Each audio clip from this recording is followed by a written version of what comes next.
देखियो तो सर यो राहुल सर भर रहल छै देखियो तो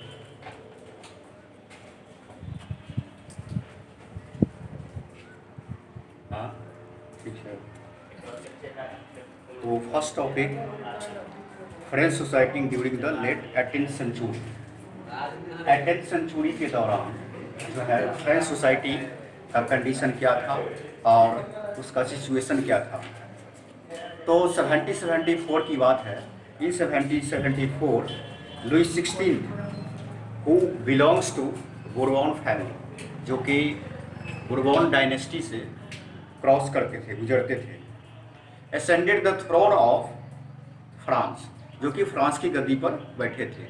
तो यहाँ से एक क्वेश्चन राइज हो रहा है कि when the Louis 16 was throne on the Bourbon family, कि बोरबॉन फैमिली से बिलोंग करते थे किंग्स लुई 16।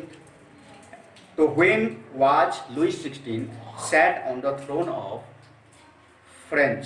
फ्रांस की गद्दी पर लुई 16 कब बैठे थे? तो 1774 में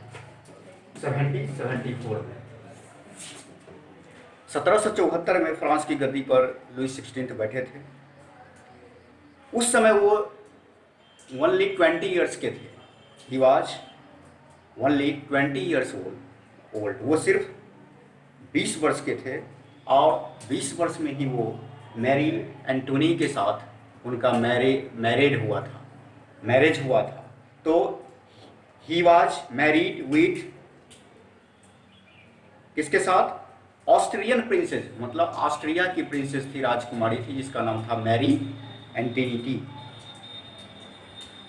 तो क्या था फ्रेंच रेवोल्यूशन का कारण क्या था? तो फ्रेंच जो क्या कर रहा था, तो अमेरिका को सपोर्ट कर रहा था।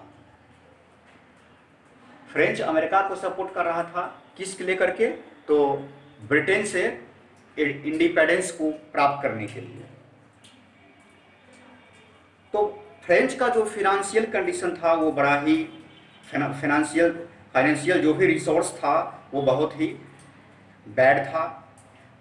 Cost of maintaining and extravagant court at the immense place of Versailles, और जिस जगह पर लुई 16 रहते थे वो प्लेस था वर्सेल्स प्लेस, जिसको कहा जाता था कि वर्साई का शीश महल था। वो वहाँ पर वो अपने शान शौकत की ज़िंदगी जी रहा था।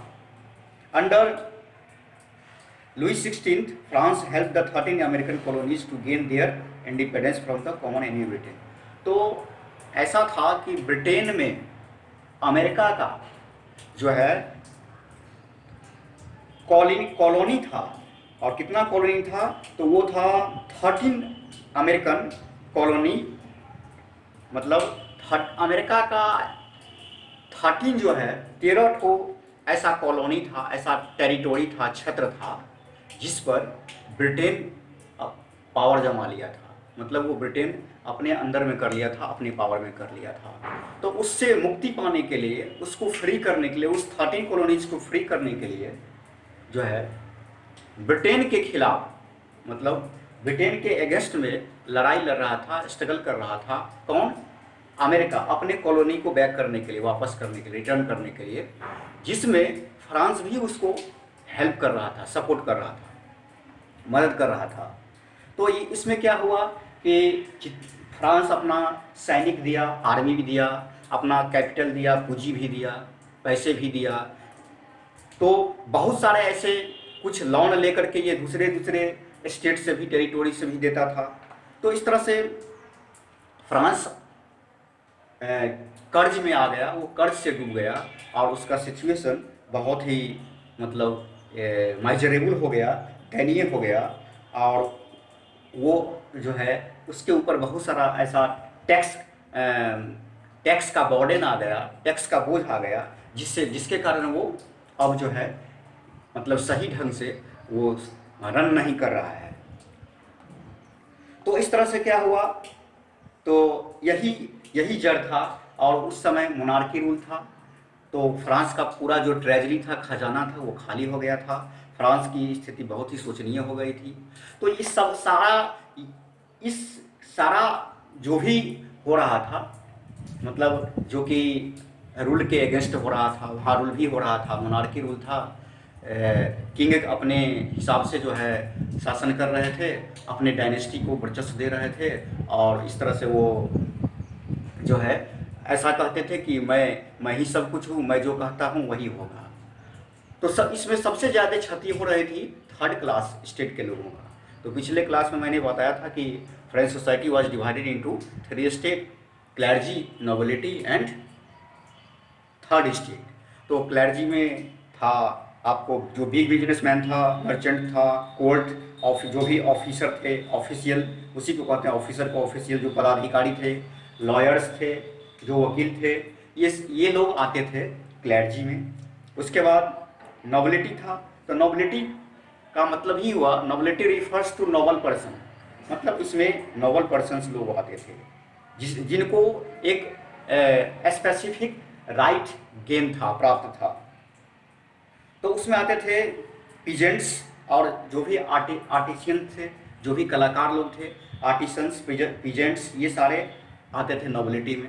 उसके बाद थर्ड स्टेट में बताए ही थे कि जो भी लेबर क्लास के लोग थे, जो मजदूर हुआ, जो स्मॉल पीजेंट्स हुआ, जो लैंडलेस पीजेंट्स हुआ, फार्मर हुआ, जिनके पास भूमि नहीं थी, ज़मीन नहीं थी, वो लीज पर ज़मीन को लेकर के जो है सो, जो लैंडलॉर्ड लोग थे उनसे ज़मीन लेकर के और उन पर खेती करते थे, और उनके बदले किसानों से जो है, जो भी पीजेंट से टैक्स लिया जाता था। तो इस तरह से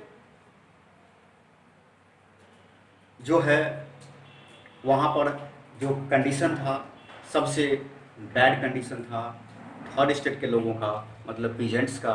इसलिए पीजेंट्स लोग अपने राइट को पाने के लिए, अपने पावर को जो है सो यूज करने के लिए वो स्ट्रगल करना चाहते थे, और मोनार्की को समाप्त करके, मतलब जो राजशाही शासन था उसको ख़त्म करके डेमोक्रेटिक गवर्नमेंट लाना चाहते थे, और अपने कंट्री को डेमोक्रेसी बनाना चाहते थे।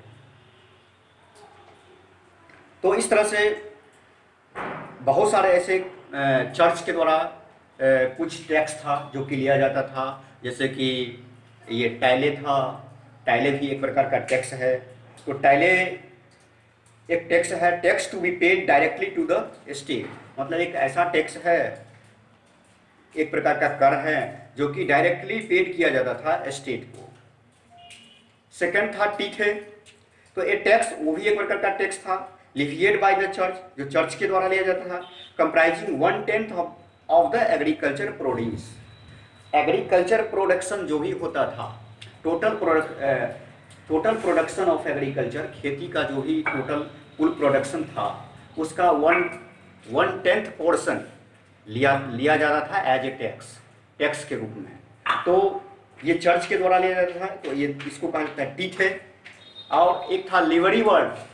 लिवरी होता है जो कि इस टॉपिक में आप शुरू में ही पढ़ेंगे कि 2 बिलियन लिबरल्स भी लिया था। तो वो एक करेंसी है, जो करेंसी था फ्रांस का, जो करेंसी था उसको लिबरल्स कहा जाता है। उसी तरह फ्रांस का जो राजा किंग था, उसका जो टाइटिल था उसको लुइस कहा जाता है। तो इस तरह से टीथे, तैले, ये सब टैक्स था।